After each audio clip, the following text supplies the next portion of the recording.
the grand list presentation. I see Gordon Black is with us. We look forward to this presentation with bated breath, which you won't smell. Well, I had hoped that it would be a little bit more positive, but as everybody knows, things kind of took a turn. There was quite a bit of building. A lot of stuff was going on. There's some large houses being built and some other condos. But then everything kind of came to a screeching halt, including inspections. We did manage to increase the overall value. I was a little worried we might go down, but we did manage to increase residential in all areas. R1, which is the 6 acres or less, R2 also went up, and condos actually went up because there had been some new condos out at East Farm, kind of out near near Aubuchon, somewhat, that got built and sold quickly. So we increased on the residential. We did go down a little bit on the commercial. I was more than a little worried that I was going to see a real increase in activity of grievances for commercial property, but it was manageable, and I think did a pretty good job on that. So overall, the grand list went up. The value only went up by about $3 million this year when all was said and done. We did over 100 change in values. That's both up and down. So it doesn't mean that 100 people went up or 100 people went down, but it was a combination. We increased by about 3 million, and that's about it for this year. We went through the grievance process. We have 0 appeals to the Board of Civil Authority. So it went very smoothly, but there was a lot of activity, and that started early. Most of them were informal, kind of just inquiries about values. It was made difficult by the fact that we had very limited ability to access properties. But it went smoothly. We were at 11,834,933.45 for the overall value, or excuse me, for the overall grand list. I had hoped it would be higher, but under the circumstances, I feel good about that. I did also note that our common level of appraisals came out, and we were at 104.3. Now, that's a little higher, but just to compare it to some of the other local towns, Dorset is at 108.49. Arlington is at 109.71. Bennington, which is not necessarily a good town to compare to, is 93.62. So they're very underassessed in Bennington.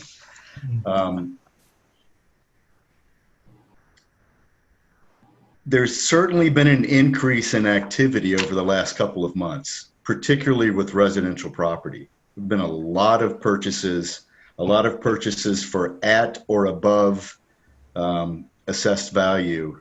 So there's been an increase in demand in the area. Every realtor will tell you there's a lot of activity and a lot of people coming into town to buy. I don't know about the commercial properties yet. That's going to be more difficult, but residential seems to be very strong at the moment. But as of April 1, the grand list that we put together, I feel good about. I wish it was stronger, but these were unusual circumstances. Gordon, we have it at about 0.275 increase, right? So a slight increase in the grand list. Very slight. Yeah, just a tick, really. Right. I was worried it might go down if we really got hammered on commercial grievances, but we did not. We had some significant ones, some significant properties. I mean, there was one house that was assessed at 1.7 million that got purchased and is going to be torn down because of structural problems with it. That was a big hit. Wow. But even under the best of circumstances, we might have been 5 million. 3 million is what we came up with. And I'm happy to answer any questions if you have any. Yeah, thank you, Gordon. John, in our budget discussions and at town meeting, I didn't pull those numbers back out, but I think we were talking of something in the neighborhood of 0.5% to 1%. Was that correct? We, yeah, that we had figured out numbers for both of those. So the tax increase as a percentage is going to be a little bit more than we expected. We were figuring between 0.5% or 1%, and that was back in December and in November, obviously, November and December of 2019, which seems like years away. And because of that, we were hoping to have the tax rate as an increase somewhere. The expected tax rate was going to be 0.268 or 0.2698, and the recommended rate, Michael, is 0.2702. So you've got four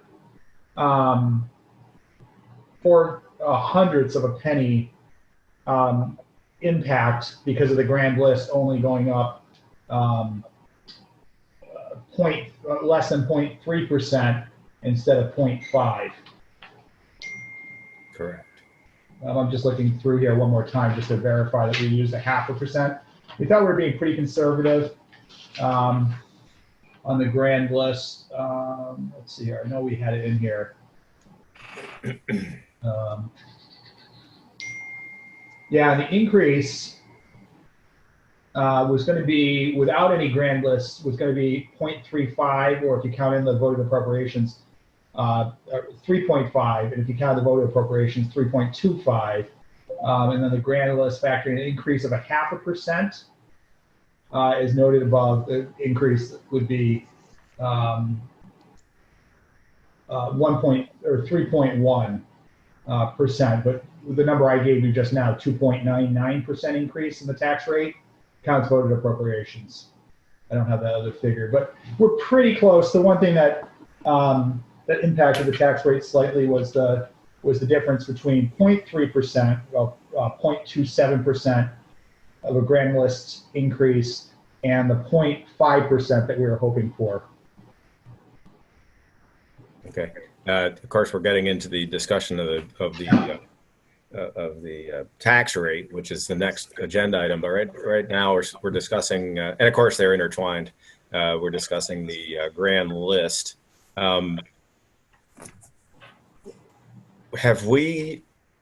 What has happened so far with the reappraisal?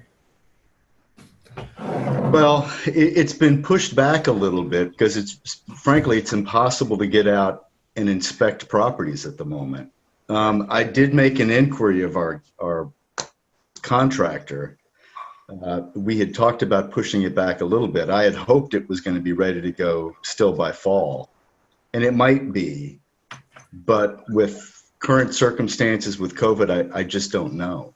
Yeah, and of course, any amount of time that we push it back, it'll be able to adjust itself to what may be the new residential value. We don't know what that is, but that could really have quite an impact on that 1.04 something CLA.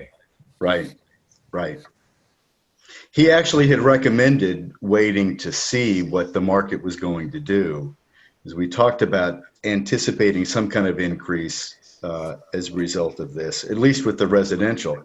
Now, the other thing is that the commercial might get hit. Yeah. We don't know that. We don't know what the fallout is going to be on that. But certainly what I've seen so far is there's an increase in residential demand, and the prices are going up. And houses that were slow, I mean, it wasn't that long ago, there weren't very many $1 million sales, and we're seeing a lot of them. Interesting. Okay. Any questions on the grand list? I think it was well presented. The only other thing I would note for demand is the condominium market seems to have come back. Yeah, you mentioned that. There was a period of time where places like Equinox on the Battenkill, I think, were struggling a little bit. You know, high monthly maintenance, prices seem to be going down. I think that really affected our CLA. And at the moment, they seem to be popular again, and prices are right there with our assessed value. So I think that's going to help as well. It's a bigger market than sometimes people realize. Interesting. Any questions or comments? John, do we have to take an action on the grand list? No. In fact, your suggestion that the grand list is sort of moving into the tax rate was I guess, a little bit by design. Gordon was going to present the previous week and couldn't, but we thought it would just be a good primer for the tax rate piece. And I think it's always interesting too. The Gordon, is land is back on the menu again, isn't it? It is. For a long time, nobody was buying land because the cost to build was so high. There have been some sales of land recently for pretty reasonable prices.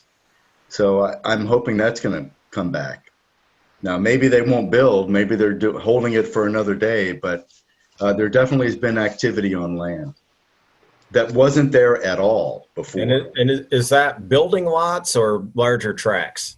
No, building lots, but larger building lots, not 2-acre lots, more like 10-acre parcels. But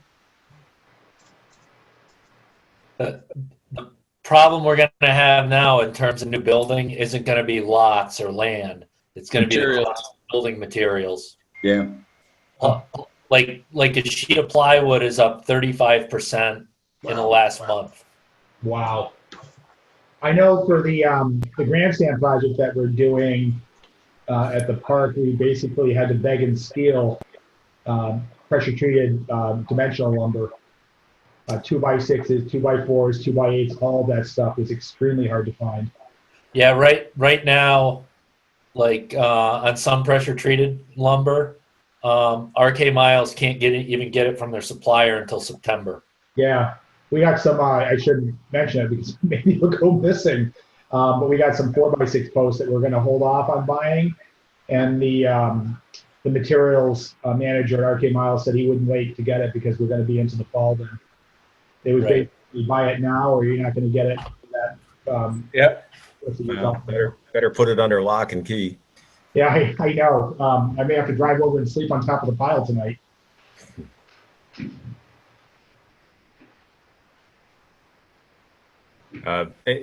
Okay, if there's no more on the grand list, let's segue then right into the tax rate. I'm sure.